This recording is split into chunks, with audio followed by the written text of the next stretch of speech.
Hello friends, welcome back to my channel guideline to medicare care with doctor Rahat. आज हम discuss करने वाले हैं स्ट्रोक की टॉपिक के ऊपर। ये कैसे होता है, क्यों होता है, इसके ट्रीटमेंट्स, प्रिवेंशन और इसके डायग्नोसिस को भी हम डिस्कस करेंगे। ठीक है, तो स्ट्रोक एक ऐसी क्लिनिकल कंडीशन है जिसके वजह से आज हर 2 सेकेंड कहीं ना कहीं इस दुनिया में लोगों को इफेक्ट हो रहा है। 1 in 6 पीपल ये लोगों को असर कर रहा है, जो 19 लाख ब्रेन सेल्स को 1 मिनट में मार सकता है। ठीक है, ये होता है जब हमारा ब्लड फ्लो ठीक से ब्रेन को नहीं पहुंच पाता, ब्लड फ्लो इंटरप्ट होता है जिसके वजह से ऑक्सीजन नहीं मिल पाता ब्रेन के सेल्स को, तब स्ट्रोक इफेक्ट करता है। और स्ट्रोक 2 तरह का होता है, haemorrhagic stroke and ischaemic stroke. Haemorrhagic stroke तब कहा जाता है जब हमारा ब्रेन का वेसल से ब्लड लीक हो रहा हो तब। और दूसरा है इस्केमिक स्ट्रोक, जब क्लॉट फॉर्मेशन होता है और ठीक से ब्लड सप्लाई नहीं होता जिसके वजह से तो ऑक्सीजन की कमी हो जाती है और इस्केमिक स्ट्रोक होता है।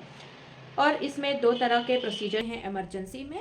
तो आइए देखते हैं ये होते क्या है। पहला होता है टिश्यू प्लाज्मिनोजन एक्टिवेटर, आईवी के तौर पर चढ़ाया जाता है बॉडी को, और जो क्लॉट होता है ब्रेन में या बॉडी में वो क्लॉट को ब्रेक डाउन करता है और नॉर्मल ब्लड फ्लो सप्लाई चालू हो जाता है हमारे बॉडी में।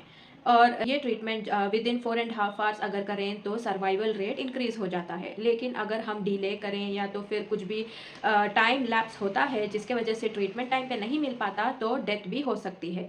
तो देखिएगा कि टाइम इज़ ब्रेन, तो ब्रेन को बचाने के लिए तुरंत ही एक्शन लेना पड़ेगा। दूसरा प्रोसीजर का नाम है एंडोवास्कुलर थ्रोम्बेक्टमी। ये प्रोसीजर तभी करते हैं जब ज़्यादा ब्लीडिंग का परेशानी हो, या तो फिर अंडरलाइन कंडीशन के वजह से हो, या तो फिर जब वो ब्लड थिनर्स ले रहे हों, तब ये प्रोसीजर किया जाता है जिसमें पेशेंट को फ्लोरोसेंट डाई इंजेक्ट करते हैं और एक्सरे के एग्जामिनेशन के तौर पे पेशेंट को ये कैथेटर इंसर्ट करते हैं। लेग आर्टरी को होल बना के कैथेटर इंसर्ट करते हैं और क्लॉट तक ले जाते हैं, और उसमें से एक रिट्रीवर को भेजा जाता है जो हमारे क्लॉट को प्लग इन कर लेता है और पुल करके रिमूव कर देता है, और उसके बाद ब्लड फ्लो ठीक से हो पाता है। और उसके बाद पेशेंट्स जो हॉस्पिटल से डिस्चार्ज होते हैं उनको 65% डिसेबिलिटी आती है। बहुत से लोग ये बारे में डिस्कस नहीं करते है। काफ़ी लोगों का स्पीच होता है, drooping of the face on one side और मसल वीकनेस होता है। ठीक है, ये चीज़ को काफ़ी ज़्यादा अटेंशन दिया जाएगा तो ट्रीटमेंट भी हो सकता है इसका। तो चाइना में इसका ट्रीटमेंट का डिस्कशन हुआ है, क्लिनिकल ट्रायल्स भी किया गया है, ये प्रूवन है और इसके ऊपर रिसर्च भी हो चुका है।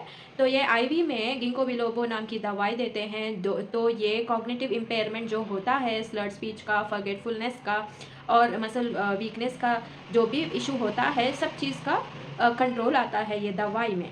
तो जो भी लोग इससे जूझ रहे हैं तो प्लीज़ इसके ऊपर ध्यान दीजिएगा। लेकिन ये दवाई को FDA से द्वारा अप्रूव नहीं हुआ था, तो जिसके वजह से अभी शायद लॉन्च नहीं होया है इंडिया में। तो आप अपने डॉक्टर से प्रिस्क्रिप्शन के तौर पे ये दवाई डिस्कस करके प्लीज़ ले सकते हो।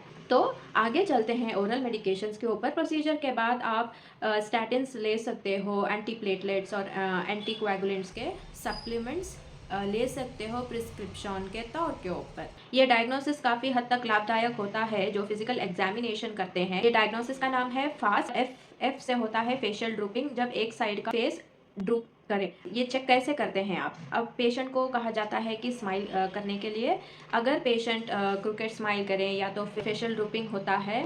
दूसरा होता है पेशेंट को हाथ ऊपर करने के लिए अगर कहा जाए तो अगर एक साइड का हाथ नीचे आए तो उसको मसल वीकनेस हो सकता है, तो वो भी एक स्ट्रोक का साइन होता है।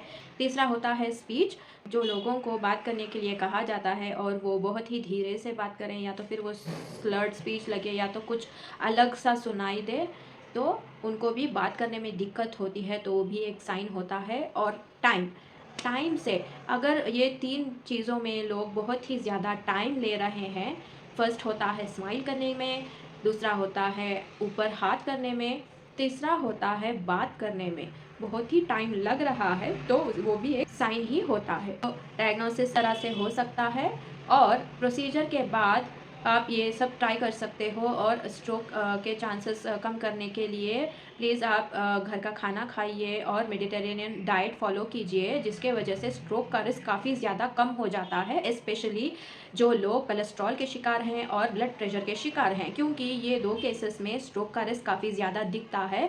और जब भी लोगों को बुखार होता है स्ट्रोक में, तो ये काफ़ी ज़्यादा सीरियस बात होती है, क्योंकि जब स्ट्रोक में बुखार आ जाती है और उतरती नहीं है, तो वो लोगों का सर्वाइवल रेट कम हो सकता है और डेथ भी हो सकती है। तो ये चीज़ का खास ध्यान रखिएगा और मेडिटेरेनियन डाइट को स्ट्रिक्टली फॉलो कीजिएगा। और अब रमज़ान जब आ रहा है, तो आप प्लीज़ इसका ऑयली फूड, फ्राइड फूड, बाहर का खाना, जंक फूड मत खाइएगा। स्वीट भी कम ही लीजिएगा, क्योंकि जब इफ्तार करते हैं तो स्वीट ज़्यादा खाने का मन करता है, ऑयली फूड, फ्राइड फूड खाने का मन होता है, लेकिन आप इसको प्लीज़ अवॉइड कीजिएगा।